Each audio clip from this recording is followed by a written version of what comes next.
Gitu, Masya dari Allah. tahun pertama gitu. Tahun pertama anak-anak tahapan paling berat itu merangkak. Bahkan berjalan itu lebih mudah Iya, dibandingkan dengan iya, merangkak iya, iya. gitu.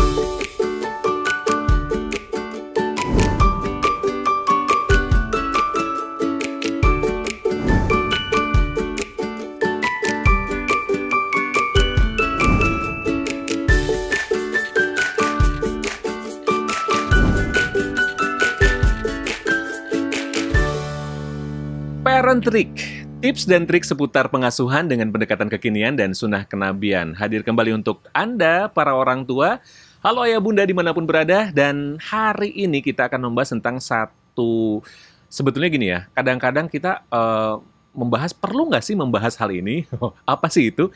Jadi ada satu tema di bukunya Little Abid, yaitu I Learned About Moving Around. Sesungguhnya sejauh mana sih kita perlu untuk mengajarkan anak untuk bergerak gitu ya. Tapi berdasarkan sebuah penelitian ternyata kecerdasan anak itu juga inline dengan kecerdasan gerak anak. Ya, ini luar biasa loh. Nah, kita akan bahas ini bersama dengan penulis buku Little Abid, Bunda Ari Indriani. Assalamualaikum warahmatullahi wabarakatuh, Bunda. Waalaikumsalam warahmatullahi wabarakatuh, Kang Udah Nugi. gerak kemana aja hari ini? Gerak kemana aja? Sudah berkeliling hari ini. Berkeliling. Bahkan seminggu ini ada di Seminggu Jakarta. ini ada di Jakarta, betul, keliling ke sana kemari. Masya Allah. Ini bicara tentang gerak gitu ya, Iya. Bun. Sejauh mana sih kepentingan kita untuk mengajak gerak anak? Kadang-kadang kan kita membiarkan, apalagi sekarang anak-anak mainnya gadget, Gadget. diem gitu kan, Nah, di itu rumahnya nggak bergerak sama bahaya. sekali. Aduh. Itu bahaya sekali. Emang perlu nggak diajak gerak itu, dan untuk apa, Bun? Ya, anak-anak itu kan ada tumbuh, ada kembang, ada berkembang ya, ada tumbuh kembang. Kembang, Nah, oke, makanya yes. kan kalau di rumah sakit, klinik tumbuh kembang balita, ya kan? Iya. Tumbuh itu identik dengan fisik, Fisik. pertumbuhan fisik ya, dari 50 cm jadi 60 cm jadi 70 cm, Yes. seperti itu. Jadi beratnya Aha. itu tumbuh. Tapi kalau berkembang itu kan kemampuan yang dimiliki oleh anak-anak Ya, gitu. skillnya, knowledge-nya, Knowledge-nya dan semuanya itu. Dan buat anak-anak mesti balance antara tumbuh dan berkembangnya. balance, itu balance, kunci utama. betul, Oke. balance. Ya termasuk gerak gitu. Hal yang sangat sederhana aja Kang Nugi ya. Ketika anak tidak merangkak ya, melewati masa merangkak itu ternyata kan sangat mempengaruhi kecerdasannya ketika sudah dia nanti sekolah ya. Rentang konsentrasinya juga terpengaruh gitu. Hanya gara-gara ya, bukan hanya sebetulnya ya. Dia tidak melewati fase merangkak, karena kalau dari kalau kata para dokter, para peneliti anak-anak itu, pemerhati anak-anak, merangkak itu adalah tahapan terberat. Masya Gitu, Allah, Masya dari Allah. tahun pertama gitu. Tahun pertama anak-anak tahapan paling berat itu merangkak. Bahkan berjalan itu lebih mudah dibandingkan dengan merangkak gitu. Karena merangkak itu kan coba koordinasi gerak dari kaki kanan yang bergerak, tangan kanan, kaki kiri, tangan kiri, gitu kan? kaki kanan, Gitu, iya kan? ya. Tangan kiri, kaki kanan. Antara otak kanan, otak kiri kan itu. Betul. Oke, Dan iya. posisinya tuh, posisi punggung juga menjadi tumpuan kan, Wow. gitu kan?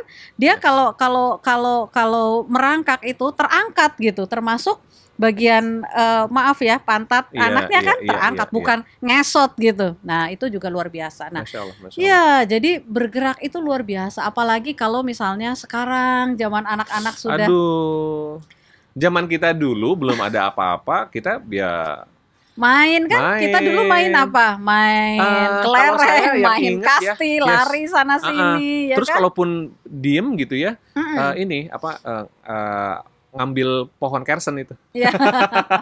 Ambil buahnya. Ngambil buahnya kersen. Iya, bergerak, moving around. Kita ajak anak-anak. Jadi begini, proses belajar anak kan sambil bermain, sambil belajar. Oke sih, kita punya buku Little Abid seabrek gitu misalnya. Oh, terus baca terus. Ya nggak begitu dong. Bosen juga anak-anak kan. Jadi sebetulnya ada buku I Learned About Moving Around ini melatih para orang tua biar mereka itu menerjemahkan isi buku gitu. Ya, sekali-sekali tirukan. Jadi yang pertama yang harus kita lakukan adalah mengajak mereka untuk menirukan, Mhm. untuk bergerak gitu ya, menirukan apa yang ada di dalam buku misalnya Oke. ya. Dan ajak mereka bergerak. Siap. Pokoknya Ini bergerak. kita range usianya untuk berapa tahun nih, Bun? Preschool ya, kita bicara Preschool ya, preschool ya. Little Habit ini ya, preschool Kita ya. bicara Oke. preschool. Oke. Jadi ajak bergerak gitu. Ajak bergerak Iya. dan ajak untuk menirukan. Oke, Iya, yes. gitu. Anak yang nggak bergerak, dia pasti mungkin kalau masih anak-anak nggak terlalu ya, tapi begitu gede penyakit ini itu, Iya. itu gara-gara anak yang nggak bergerak, Jarang gitu. bergerak. Jarang bergerak. Akhirnya kan sekarang coba fenomena obesitas, ya. Betul banget. Fenomena obesitas. Anak-anak udah banyak yang diabetes. Betul. Sekarang Ngeri ya. ini Karena anak kan diabetes, Diem, nonton, makan. dengan makanan yang tinggi kalori. No, Masya Allah. Ya, dan jarang bergerak. Jadi ajak bergerak, tirukan untuk bergerak. Kayak misalnya nih di buku I Learn About Moving Around, ada merangkak. Yuk ajar. Jadi orang tuanya tuh ayo ikutan. Oke. Jadi kuda-kudaan gitu ya Oke. kan? Gitu di situ kan ada tokohnya tuh Betul, kuda betul. dan sapi Betul. misalnya ditirukan. Jadi merangkak itu seperti apa, merayap itu seperti apa. Merangkak dan merayap juga berbeda. Yes. Merayap juga itu keterampilan yang luar biasa. Oke. Ya, saya pernah ikutan training waktu itu. Udah gede, udah gede. Udah zaman emak-emak Iya, begini. Itu salah satu materinya adalah merayap. Dan ternyata banyak orang dewasa yang tidak bisa merayap dengan baik. Masya Allah. Kebalikan kan? Saya jadi ingat Kalau dulu merangkak itu harus diangkat, kalau merayap harus nempel.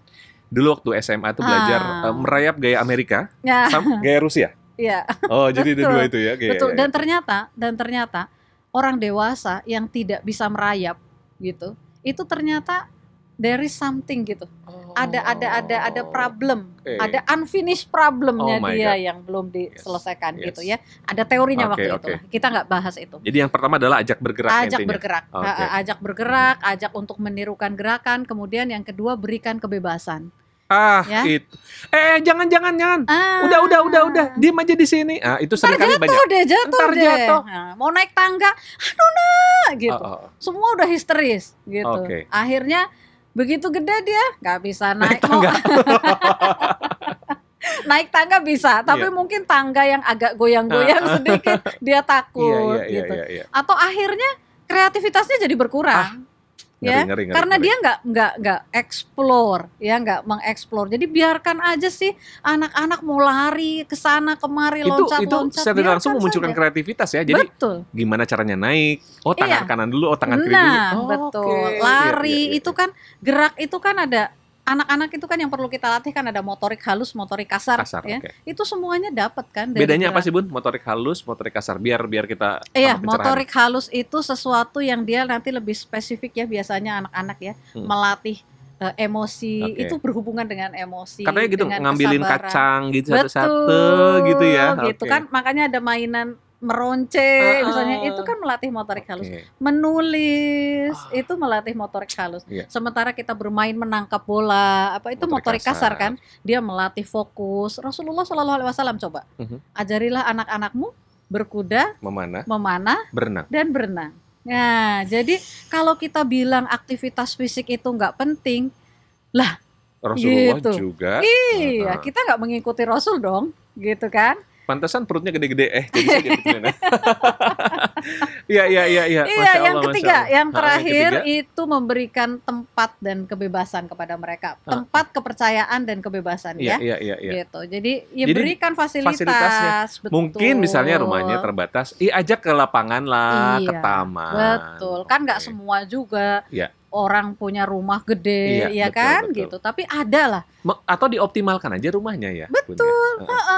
Ada kan banyak mungkin sering lihat yang rumahnya ada tangganya terus dipakai serodotan, perosotan ya. Dipakai perosotan, biarin nggak apa-apa. Anak saya naik lemari gitu. Kakeknya yang stres kan, gitu naik lemari terus dari lemari loncat ke bawah. Ya itu arena bermain mereka. Biarkanlah selama kita tinggal mengawasi. Aman buat mereka, no problem. Oke. Gitu. Berikan tempat dan kepercayaan. Nah, kepercayaan ini Bun, kadang-kadang kan kita nggak mudah untuk melepaskan anak ya. Lagi-lagi ya. Kekhawatiran. Gimana caranya untuk biar nggak terlalu khawatir terus blast gitu? Gimana caranya Bun? Kita yakin. Kita yakin bahwa setiap anak itu ada malaikat yang menjaga. Allahu Akbar. Iya kan? Setiap malaikat. Dalam banget sih. Iya. Setiap anak itu yakin kok ada malaikat yang menjaga. Allah yang gitu. jagain. Ya. Allah yang jagain, nitip. Jadi kan kita juga kan nggak 24 jam sehari dengan anak-anak nggak. Gitu. Jadi sisa-sisa yang nggak kita awasi, kita titipkan sama yang menitipkan anak itu, ya kan? Allah yang menitipkan anak kita, ada malaikat yang menjaganya juga gitu. Jadi kita harus yakin saja, kita percaya bahwa kita ini menjadi orang tua bermaksud untuk mengencourage mereka, gitu ya, membuat mereka menjadi something gitu. Mereka menjadi something. Jadi ya percaya, tapi memberikan kepercayaan itu memang harus dilatih. Iya. Gitu. Orang tua juga harus berlatih untuk percaya kepada anaknya. Ini parenting ini bukan hanya untuk anak juga ya, tapi juga dan sampaikan secara verbal kepada anak-anak bahwa saya percaya sama gitu. Right. Bunda percaya nak gitu. Bunda percaya sama kamu, ayah percaya sama kamu, Umi percaya gitu. Kalimat Umi percaya sama kamu, Papa percaya sama kamu, itu tuh sesuatu loh buat anak-anak. Dan mereka akan belajar menjaga kepercayaan yang kita berikan. Dari moving around, tapi ternyata bisa menjadi satu pelajaran menjaga kepercayaan. Coba, ini kan keren banget kan. Makanya nantikan lagi, pokoknya kalau ada materi-materinya Parent Trick, ikuti. Karena kita, videonya nggak akan panjang-panjang, tenang aja. 10 menit sambil Anda masak ya, sambil Anda nyetir di mana, di jalan, sambil dengerin. Dan dengerin ya sama pasangan. Insya Allah jadi manfaat yang luar biasanya. Di Parent Trick, tips dan trik seputar pengasuhan dengan pendekatan kekinian dan sunnah kenabian. Assalamualaikum warahmatullahi wabarakatuh. Waalaikumsalam.